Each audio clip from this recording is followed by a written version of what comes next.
Reações de oxirredução ocorrem geralmente por intermédio da transferência de elétrons. A transferência de elétrons pode ser verificada através da reação do magnésio com solução aquosa de ácido sulfúrico, cujos produtos são sulfato de magnésio e hidrogênio gasoso. Essa reação pode ser executada de duas maneiras distintas. Na primeira delas, deve-se colocar uma fita de magnésio em contato com uma solução concentrada, 2 ou 3 mols por litro de ácido sulfúrico. Após o contato, verifica-se um imediato desprendimento de hidrogênio gasoso, seguido de um rápido consumo da fita de magnésio. Por ser um ácido forte, o ácido sulfúrico se dissocia em água, gerando íons H+, e SO4,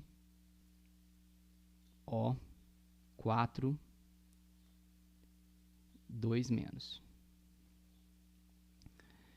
Em contato com a solução, o magnésio doa elétrons para os íons H+, que se combinam 2 a 2 e formam o hidrogênio gasoso. O ânion Mg2+, migra para a solução aquosa e lá permanece, podendo precipitar na forma de MgSO4. Em um outro experimento, deve-se ligar adequadamente 2 fios de cobre nos terminais de uma lâmpada de 1,5 volts. Deve-se unir uma fita de magnésio na extremidade de um desses fios de cobre e fazer uma espiral na extremidade do outro fio. As extremidades dos 2 fios devem a seguir ser mergulhadas em solução 2 mols por litro ou 3 mols por litro de ácido sulfúrico, evitando que os fios se toquem. Assim como na experiência anterior, o magnésio vai doar os seus elétrons. Porém, os elétrons não são cedidos diretamente para os íons H+, que estão na solução. Nesse caso, os elétrons são transmitidos através do fio de cobre, devido a uma diferença de potencial entre o magnésio e o cobre. Ao ceder os magnésios para o cobre, existe então uma corrente elétrica da esquerda para a direita que vai fazer com que a lâmpada se acenda. Nesse caso, então, o magnésio vai atuar como agente redutor e os íons H+ como agente oxidante do magnésio que está reduzindo. Nesse terceiro experimento, é possível comprovar a direção do fluxo de elétrons. Então, aqui, neste becker da esquerda, deve-se colocar 50 mililitros de uma solução de cloreto de estanho 1 molar. E no outro becker, colocar 50 ml de água, 1 ml de cloreto de ferro, 3, e de 4 a 5 gotas de ferricianato de potássio. Os 2 beckers devem ser ligados por um fio de platina, enrolados em cada uma das extremidades. Na extremidade do becker B, o fio de platina deve ser circundado por um tubo de ensaio. Os 2 beckers devem também ser ligados por uma ponte salina, ou seja, a ponte salina é um tubo de vidro no formato de U, invertido, preenchido com uma solução de sulfato de potássio 3 molar. Pode ser também outro eletrólito, como cloreto de potássio, cloreto de sódio ou outro. Após preencher o tubo em U com a solução do eletrólito, as 2 extremidades são fechadas, cada uma delas com um pedaço de algodão. E então, esse tubo em U é colocado então em contato cada uma das extremidades com a solução de cada um dos béqueres. Aí a solução de cada um dos béqueres vai fazer contato então com o algodão e este faz contato com o eletrólito no interior do tubo. No béquer do lado esquerdo, uma das situações que pode ocorrer é o cloreto de estanho 2 dissociar em íons estanho 2+, e 2 íons cloro menos.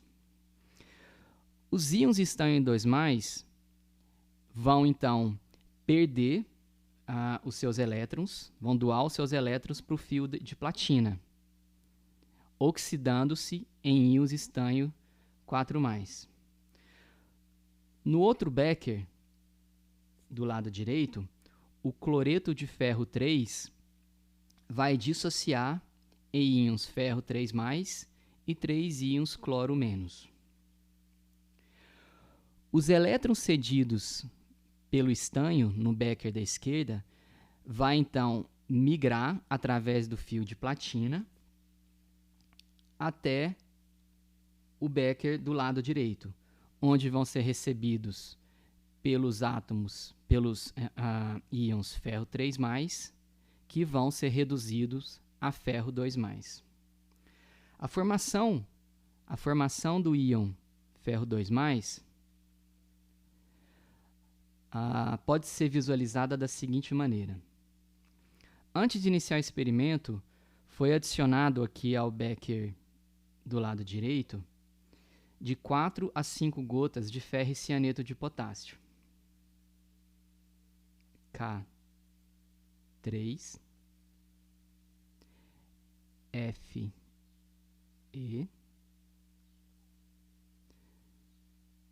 Cn,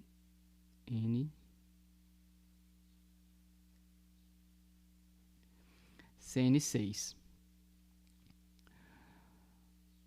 O ferro e cianeto de potássio vai se dissociar dentro da solução da seguinte forma, em 3 íons K+, com mais o ânion ferro e cianeto, Fe, Cn, 6, 3-. Os íons ferro 2+, então formados a partir da redução dos íons ferro 3+, vão reagir com o ânion do ferro e cianeto de potássio para formar o ferro e cianeto de ferro 3, que é esse composto aqui. Esse composto, ao ser formado, vai se precipitar aqui na parte inferior do tubo de ensaio. E ele tem uma coloração azul escuro. Isso é o porquê da gente ter, então, colocado esse tubo de ensaio aqui circundando o fio. Porque se a gente não tivesse colocado, o precipitado iria se mover aqui ao longo de todo o béquer e a coloração talvez não fosse tão intensa. Certo? Mas qual que seria a função da ponte salina? A ponte salina tem a função de restabelecer o equilíbrio entre a concentração de ânions e cátions, ou seja, os íons negativos e positivos dentro de cada béquer, da seguinte maneira. Dentro do tubinho U, o sulfato de potássio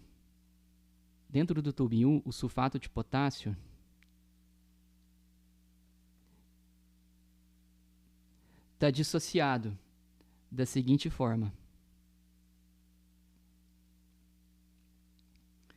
K+, 2K+,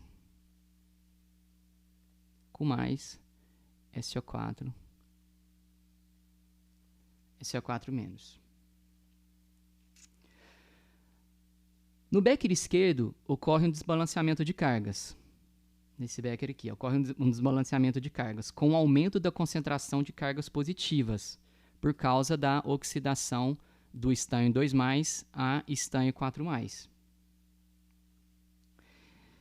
Isso porque a concentração aqui dentro de íons Cl- vai permanecer constante, já que não aconteceu nada com eles.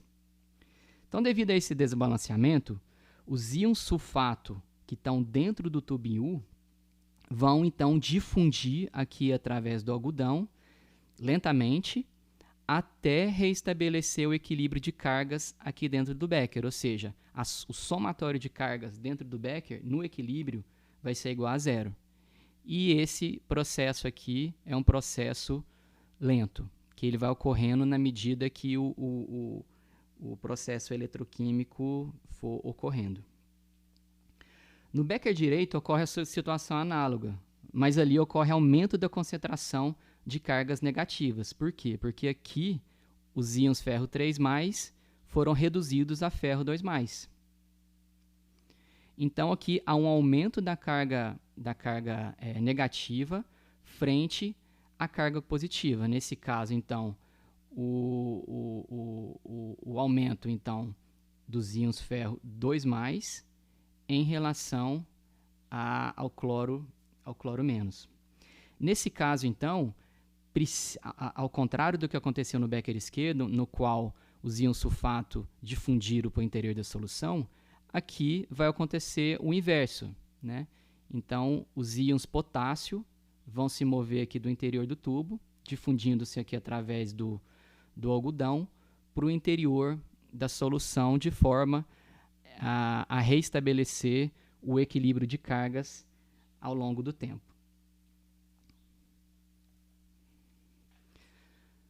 Nos processos associados à transferência de elétrons, é necessário combinar as equações de redução e oxidação de tal maneira que, na soma das duas, não apareçam elétrons livres. Então, por exemplo, se um metal M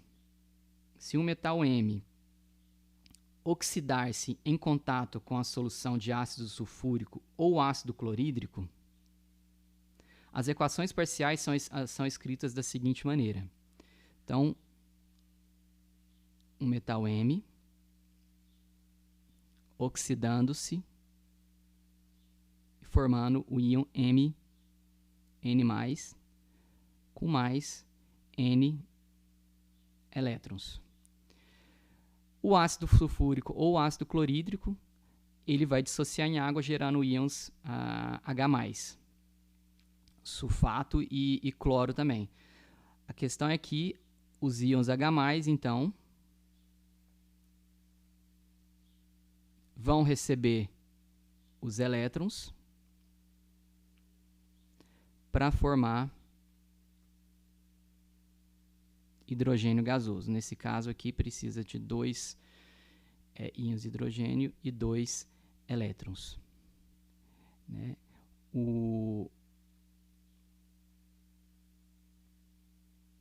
Então, a equação final, né, a soma dessas duas equações, seria, então, M mais NH+,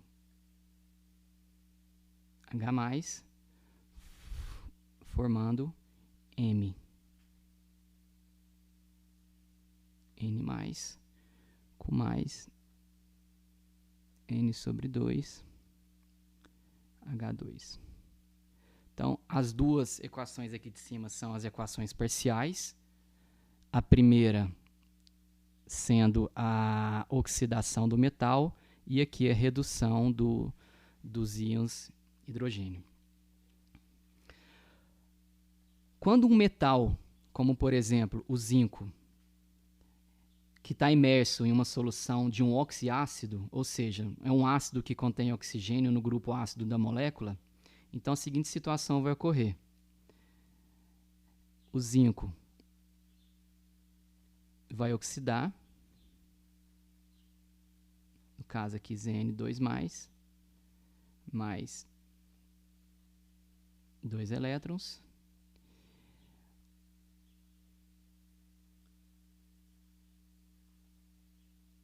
O íon nitrato, NO3-, vai reagir com 2 íons H+, também da própria molécula, quando ela se dissociou, mais um elétron para formar dióxido de nitrogênio mais água. Então, balanceando aqui essa equação, a gente teria Zn, zinco, mais 2 vezes nitrato, mais 4 hidrogênios, formando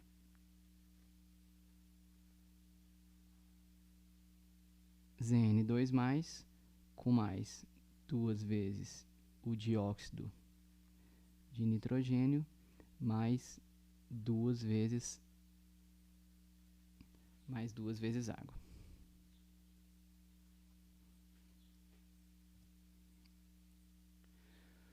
O cobre, o metal cobre, não é atacado por ácido sulfúrico diluído, ou seja, em solução. Ele é atacado apenas quando o ácido sulfúrico ele é utilizado puro. Nesse caso, então, nós temos o cobre sendo oxidado a cobre 2+, mais 2 elétrons. O sulfato mais 4 hidrogênios mais 2 elétrons reagindo e formando dióxido de enxofre mais água. A equação total aqui seria cobre mais SO4 2 menos mais 4 H mais, formando CO2 mais o dióxido de enxofre mais água.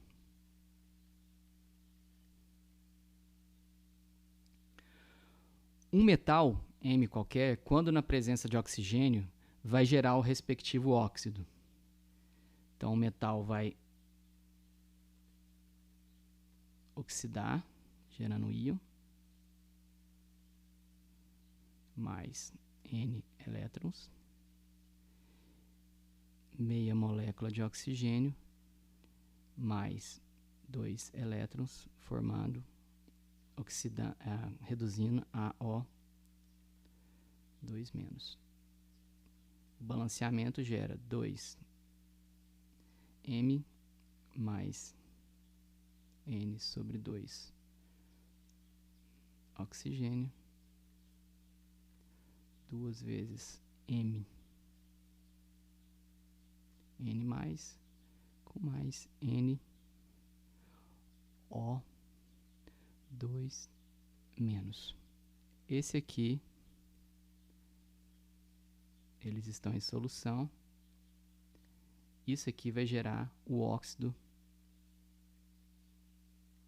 do metal, que tem essa fórmula genérica aqui.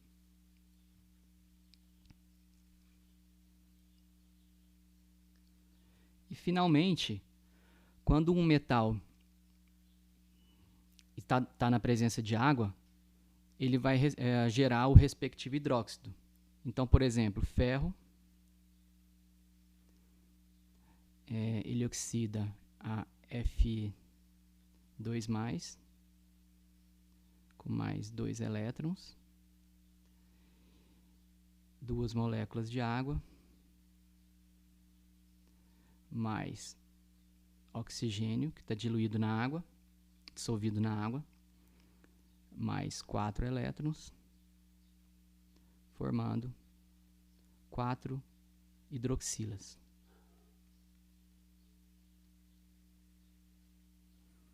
Balanceando, 2 átomos de ferro mais 2 moléculas de água, mais o oxigênio dissolvido na água, gera 2 íons ferro 2+, com mais 4 hidroxilas. Essa combinação aqui vai ser nesse caso aqui, o hidróxido de